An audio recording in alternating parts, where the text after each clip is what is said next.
नमस्कार साथियों, स्वागत है आप सभी का ब्राइट एग्रो क्लासेस के डिजिटल प्लेटफॉर्म पर। साथियों, आज अपन बात करने वाले हैं बीएससी एग्रीकल्चर मैथमेटिक्स सब्जेक्ट के बारे में।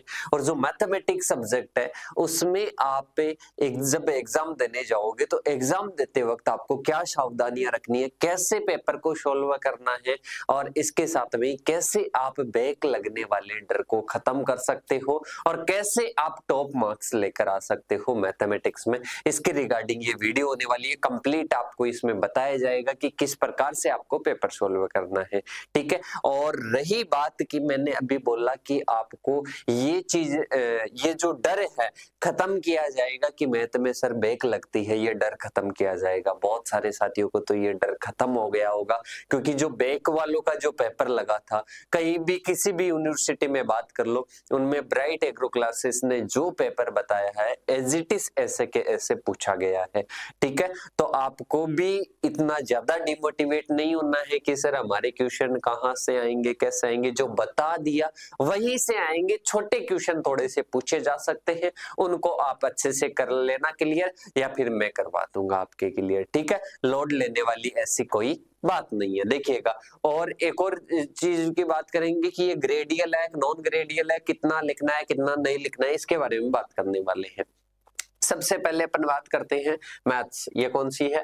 मैथ्स 1 सब्जेक्ट है। और इसके साथ में ही अपन बात करें तो पेपर सॉल्व करते समय क्या सावधानियां रखें और कौन सा तरीका है जो कि बैक नहीं आने देगा और टॉप मार्क्स कैसे ला सकते हो, ठीक है। जो साथी पहले से इस वीडियो को देख रहे हैं या इस चैनल को देख रहे हैं तो उनको तो कहीं ना कहीं पता है, ठीक है, कि यहाँ पर कैसा मटेरियल मिलता है। अगर कोई साथी फर्स्ट बार वीडियो को देख रहा है तो उस साथी को कहना चाहूंगा कि अगर आपने अभी तक कुछ भी नहीं पढ़ा है तो अपनी मैराथन रामबाण सीरीज है जिसमें 5 क्लासें हैं, 5 क्लासें को देख लोगे तो आपकी क्या हो जाएगी, बेड़ा पार हो जाएगी। अब अपन बात कर लेते हैं, सबसे पहले किसकी बात कर लेते हैं साथियों, ये जो आपकी सब्जेक्ट है मैथ्स 1 सब्जेक्ट है उसके बारे में बात कर लेते हैं कि ये सब्जेक्ट क्या है, नॉन ग्रेडियल। क्या है? नॉन ग्रेडियल सब्जेक्ट है। मतलब इस सब्जेक्ट के जो मार्क्स है वो आपके ओजीपी में इंक्लूड नहीं होंगे। 6th डीन कमेटी के अकॉर्डिंग इसको नॉन ग्रेडियल रखा गया है। 6th डीन कमेटी के अकॉर्डिंग इसको नॉन ग्रेडियल रखा गया है। इसको पास करना है। अब माइंड में आएगा कि सर पास के लिए तो 50 मार्क्स चाहिए, ठीक है, 50% मार्क्स चाहिए। अब 50% मार्क्स चाहिए बेटा, पर इस सब्जेक्ट में ऐसे नहीं कि 50% का ही तैयार करके जाना है। ये मेंटेलिटी से बहुत सारे साथी तैयार करके जाते हैं, 50% मार्क्स नहीं आते, बैक आ जाती है। जो यहाँ से पढ़ रहा है उसका तो कितना कवर करवाया जाता है, 100% कवर करवाया जाता है यहाँ पर, ठीक है। और जब आप 100% कवर करोगे और वहां पर एग्जाम देकर आओगे तो आपका एक सेल्फ कॉन्फिडेंस बिल्ड होगा कि हाँ मैं कर सकता हूँ, मैथमेटिक्स जैसे सब्जेक्ट को क्लियर कर सकता हूं। तो आफ्टर बीएससी एग्रीकल्चर डबलयू को भी क्या कर सकता हूं, क्रैक कर सकता हूं, एएफओ की एग्जाम को भी क्रैक कर सकता हूं, ठीक है। तो ये क्या है, नॉन ग्रेडियल है, ठीक है। नॉन ग्रेडियल का आपको माइंड में नहीं रखना है कि नॉन ग्रेडियल है तो अपने को कम पढ़ना है, ऐसा कुछ भी नहीं है, पूरा पढ़कर जाना है अच्छे से। अब बात करते हैं अपन आगे की ओर। सबसे पहले अपन बात करें पासिंग मार्क्स कितने चाहिए, 50%। कितने चाहिए, 50%।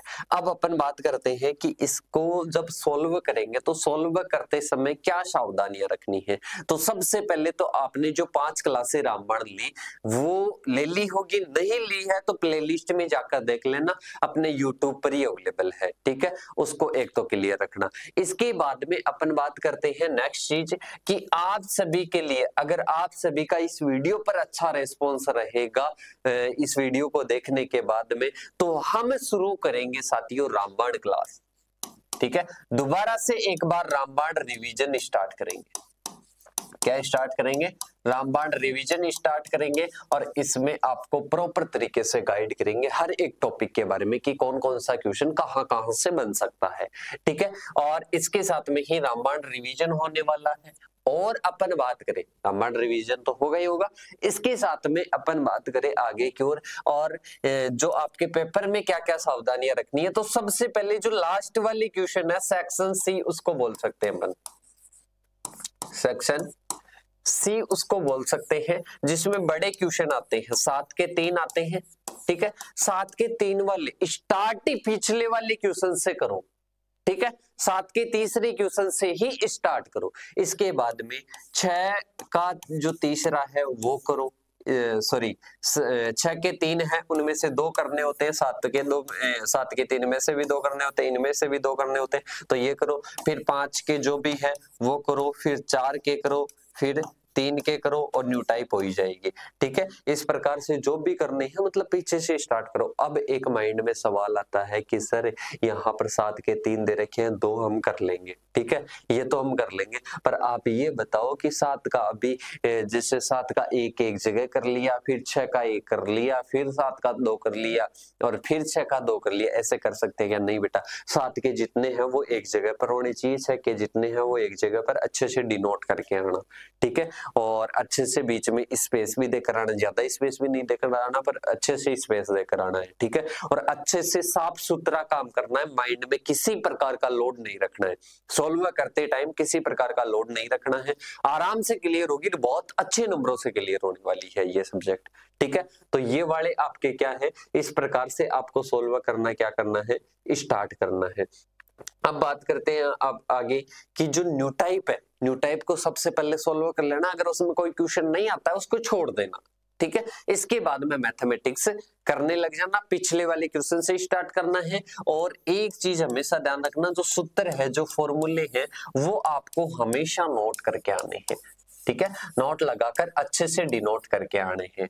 ठीक है, सूत्र का ध्यान रखना कि सूत्र आप जहां पर भी लगा रहे हो ना, वहां पर डिनोट आपको करके आना है, मतलब ये सूत्र है, ऐसा एग्जामिनर को लगना चाहिए।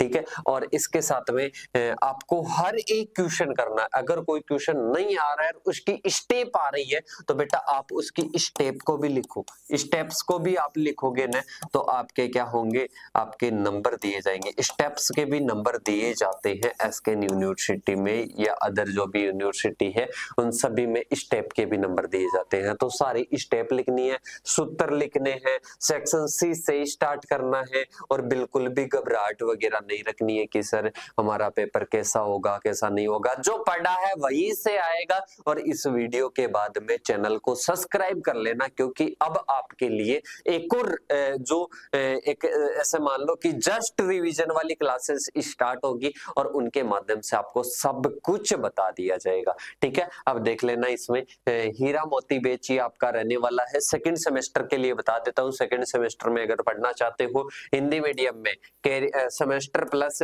आगे फाउंडेशन बैच की तैयारी साथ में ही करना चाहते हो, तो सेकंड सेमेस्टर का बैच है हिंदी मीडियम का, इंग्लिश मीडियम का लेना चाहते हो इंग्लिश मीडियम का, दोनों में नोट्स दोनों लैंग्वेज में मिलेंगे। क्लासेस यहाँ पर हिंदी मीडियम में, यहाँ पर इंग्लिश मीडियम में। प्री रजिस्ट्रेशन के लिए आप इन नंबरों पर कॉल कर सकते हो, मैसेज कर सकते हो, भारी छूट के लिए साथ में आपको एडमिशन दिया जाएगा। और जैसा कि आप गेस्ट पेपर में, ओल्ड पेपर में देख रहे हो, जैसा कि आप क्लासेस ले रहे हो, उसी प्रकार से आपके कॉन्सेप्ट क्लियर किए जाएंगे। बस यही बात बोलता हूँ। और पीडीएफ्स आपको बहुत सारी मिल जाएगी, बहुत सारा मटेरियल ऐसे भी मिल जाएगा। पर पेड लेकर पढ़ने का मतलब ये है कि आफ्टर बीएससी एग्रीकल्चर AAO बनना है, AFO बनना है, या कुछ आगे के सेक्टर में जाना है, तो कॉन्सेप्ट क्लियर करना पड़ेगा। कॉन्सेप्ट क्लियर आपकी ब्राइट एग्रो क्लासेस टीम आपके लिए करने वाली है। ठीक है, और आप सभी ने क्लासेस भी ली होगी, तो अगर आपका कॉन्फिडेंस है कि हाँ सर मैं कर सकता हूं और मैंने आपकी क्लास ली, इससे कहीं ना कहीं मेरा कॉन्फिडेंस बिल्ड हुआ, तो साथियों जो आपके 10, 20, 50 रुपए जो पर सब्जेक्ट कोई ज्यादा कॉस्ट नहीं है, ठीक है, अगर उससे इस चीज से बेनिफिट हुआ है आपको, ठीक है, हमारी जो भाषा है आपको समझ में आई है, हमारे कॉन्सेप्ट आपको समझ में आए, तो जरूर इनमें ज्वाइन होना और कॉल कर लेना इन नंबरों पर। बाकी इनके रेट वगैरह डिसाइड करके अच्छे से, जो कम से कम रहेगी वो डिसाइड करके आपको बता देंगे। अच्छे से जुड़ना एग्जाम के बाद में, और कोई भी डाउट रहता है कमेंट बॉक्स में कमेंट कर देना, चैनल को सब्सक्राइब कर लेना, अपने साथियों को शेयर कर देना। मिलते हैं नेक्स्ट सेशन के साथ में, तब तक के लिए जय हिंद जय भारत साथियों।